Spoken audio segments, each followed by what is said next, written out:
Okay.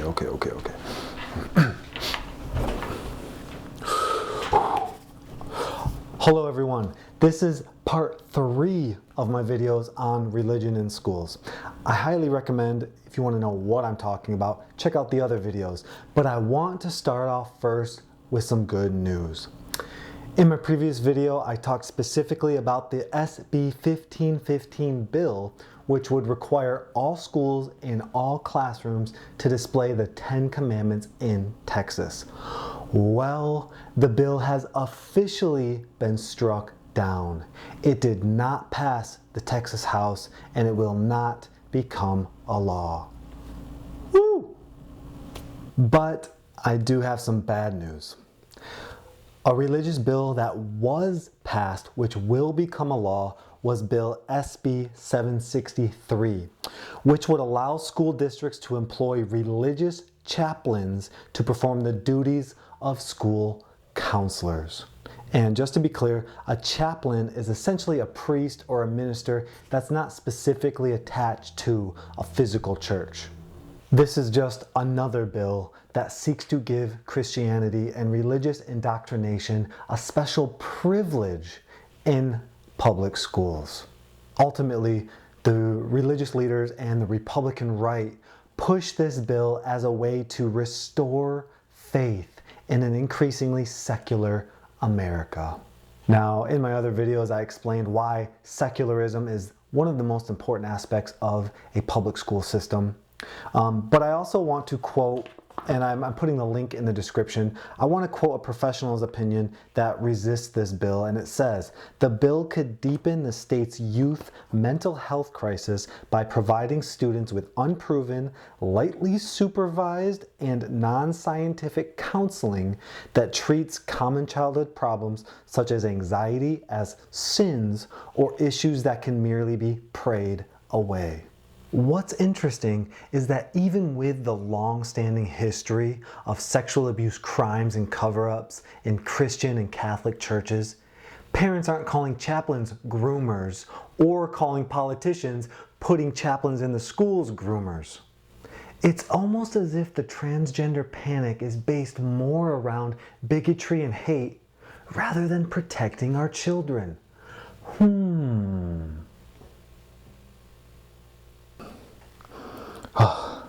This isn't even the topic of this video, okay? I can make a whole other video on this bill alone. I probably won't, okay? But as you can tell, I'm very upset about this bill. I think it's an absolute joke. I think it's an embarrassment. And as always in our modern public education system, it's one step forward and one step back. For this particular video, I want to talk about prayer and the reading of the Bible in our public school system. Now, this is in reference to a previous Texas bill. Holy crud, we are getting bill crazy here. This is Bill SB1396, and it seeks to offer time for prayer and Bible reading in all classrooms, in all schools across Texas. Just to be very clear, I think this is a disrespectful bill towards students, towards parents, towards teachers, and to our Constitution. Overall, I just think it's real dumb. Let me explain why. Let's start by talking about prayer. Besides making people feel good or feel better, does prayer even do anything? I want to start by really just discussing this issue using reason and logic. Let's ask ourselves, do sometimes things happen that people pray for? Yeah, sure. When a loved one is sick and they get better, woohoo, your prayer worked, great. Now let's ask the reverse. Do some things not happen even though people prayed for them to happen? Yes, all the time. I know plenty of very serious events, illnesses, deaths, whatever, that were heavily prayed for, but they happened anyways, right? I mean, just think about your own life. Think about your own experiences. There are many things that have probably happened even though you didn't want them to. So just literally, prayer does not work. It's unreliable, okay? And when it doesn't work, usually it's just defined as being part of God's plan. So even when it doesn't work, it's acknowledged that it has no effect on the true power of a God in the sky. He will do or she will do whatever they want to anyways. That alone should prove how worthless prayer is. But let's just pretend for a minute that prayer does work, okay? Exactly how does it work? How? Can we study it? Is it like some sort of voting system in politics or on a Twitter space where the more likes or the more prayer a topic gets, it becomes true? If that is the case, and prayer is some sort of a popularized voting system, then it's quite clear that prayer is an unfair system. Imagine all the people on planet Earth suffering, oftentimes alone or even without a voice, okay? Maybe they receive no prayers from anyone but themselves. Does that mean their cause is any less important than someone who maybe is more popular in their prayer count? Obviously the answer is no. Just from this simple thought experiment, it's almost too easy to establish A, prayer doesn't work, and or B, even if it did work, it's an unclear, unfair, and weird system.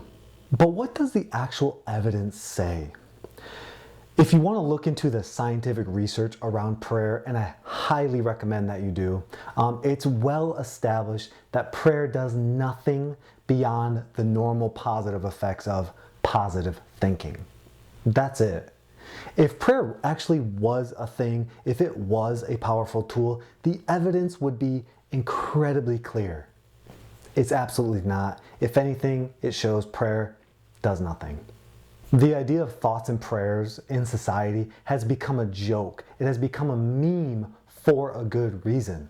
Thoughts and prayers do nothing to solve any of our problems other than to make the speaker or the thinker just feel a little bit better about their situation.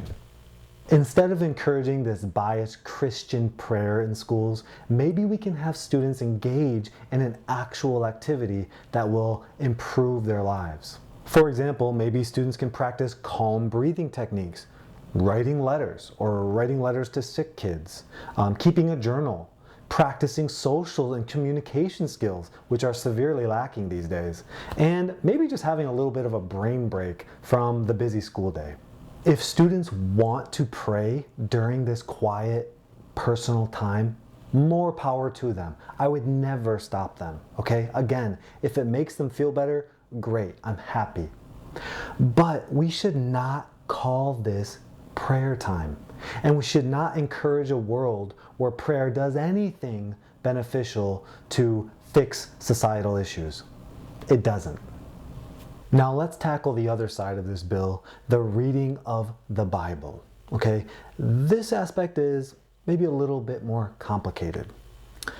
First of all, just to be very clear, I want to say no. Schools should not be encouraging or forcing the reading of the Bible on students. To be even more specific, the Bible should not be treated as something that is factual information. It's not. It's fiction. Come on. But, and this might surprise you, I absolutely believe that all people should read the Bible. The Bible, whether we like it or not, has many connections with our current world. Okay? There are numerous retellings and references in film, literature, art, historical documents.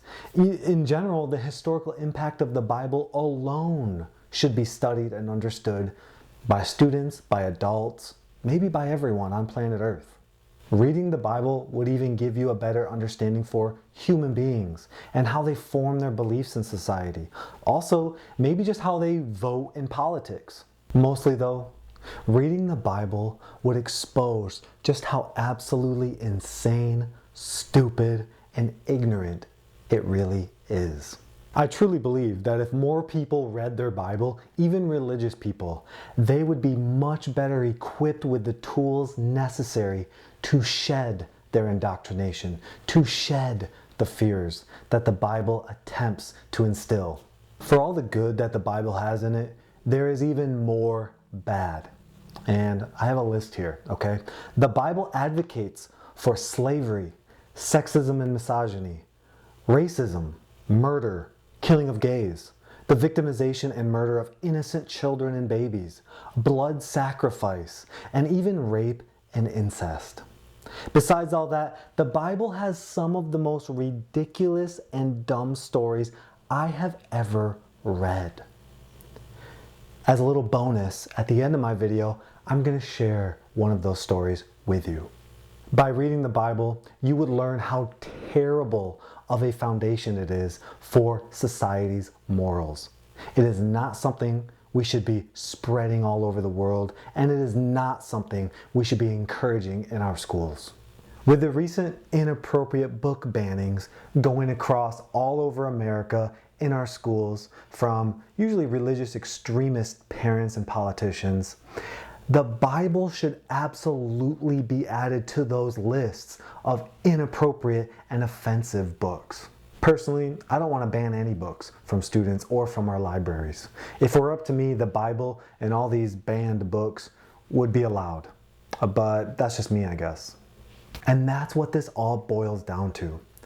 Christian politicians in Texas and across America want their religion, their God, their values to have special privilege in our schools and in our public spaces. These actions directly go against our Constitution, where it says Congress shall make no law respecting an establishment of religion. By keeping schools secular and neutral in regards to religion, we are allowing all students to feel accepted for their reasonable beliefs and protected from unreasonable beliefs. If students want to pray and if students want to read the Bible in schools, they can and they do. If anyone tells you they don't, they are lying. As I've laid out in all three of these videos, our schools and government bodies should not be encouraging or enforcing a particular religion on students. And that's all I have to say about this topic. Sorry it took me 3 videos to talk about this. I'll be talking about other topics related to education in the future. Thank you all so much for watching. Have a wonderful day. It's about to be Memorial Weekend, so I hope you have a great weekend, and we'll catch you all next time. But please stay tuned for some bonus content if you're interested. Thanks everyone. Bye.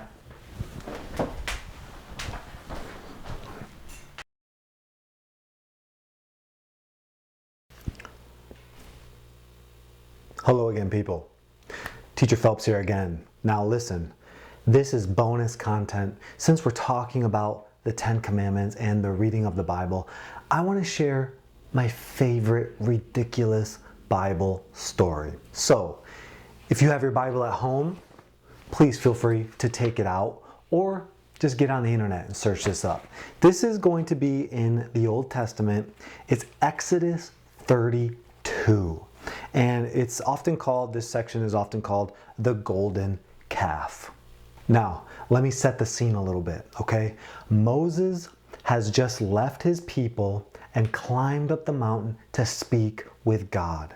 It's on this mountaintop that God gives Moses the 10 Commandments and a laundry list of other rules and laws and ways to structure society. His job is to bring those down to the people. Now, God specifically carved these rules and laws into 2 stone tablets. Actually, I don't know if it's just 2. It might be a lot. I don't know. Stone tablets, okay? And Moses should bring these down from the mountain to the people. These are priceless artifacts carved by God. Oh my God, you would literally die for these precious artifacts, okay? Now, before Moses goes back down, God stops him and says, wait, I have to tell you something very bad, Moses. And he says, go down, because your people, whom you brought up out of Egypt, have become corrupt. They have been quick to turn away from what I commanded them and have made themselves an idol cast in the shape of a calf. They have bowed down to it and sacrificed to it and have said, these are our gods. So the people waiting for Moses are like, dude, he's been gone so long, we need a new God.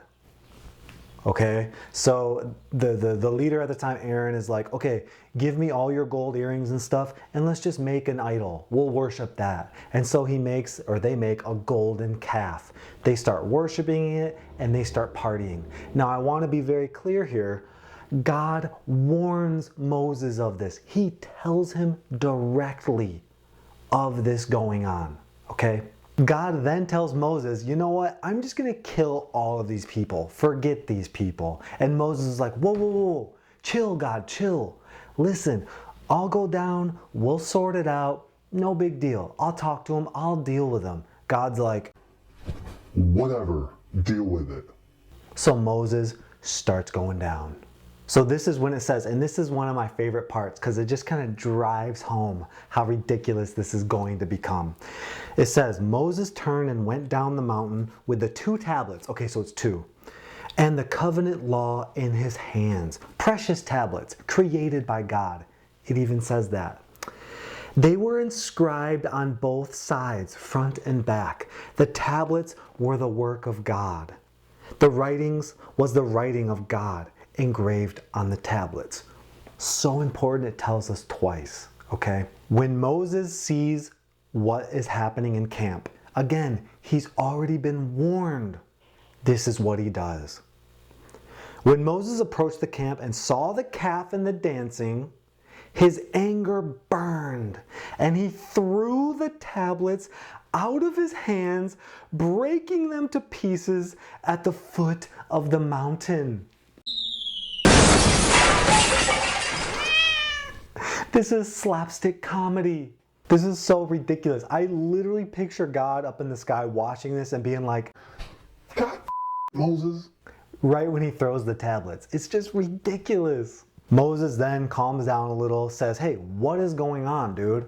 This is crazy. He destroys the golden calf, sets his people straight, and the people are kind of confused. They're just like, what? Moses, you were gone for so long, dude. Why wouldn't we start worshiping another God? Why wouldn't we? Then things get real dark, okay? Moses, and this is what he says. He says, this is what the Lord God of Israel says. Each man strap a sword to his side. Go back and forth through the camp from one end to the other, each killing his brother and friend and neighbor.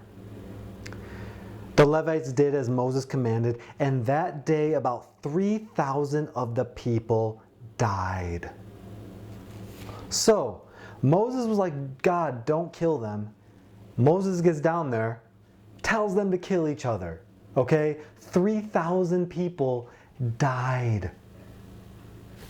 It's crazy. So again, this is literally slapstick comedy. This is a ridiculous story. An all-powerful and all-knowing God would never be in this situation. It's just dumb. Many times in the Bible, especially the Old Testament, not only do God and his screw-ups epically fail all the time, they often just cover their tracks by killing and slaughtering thousands and thousands of people.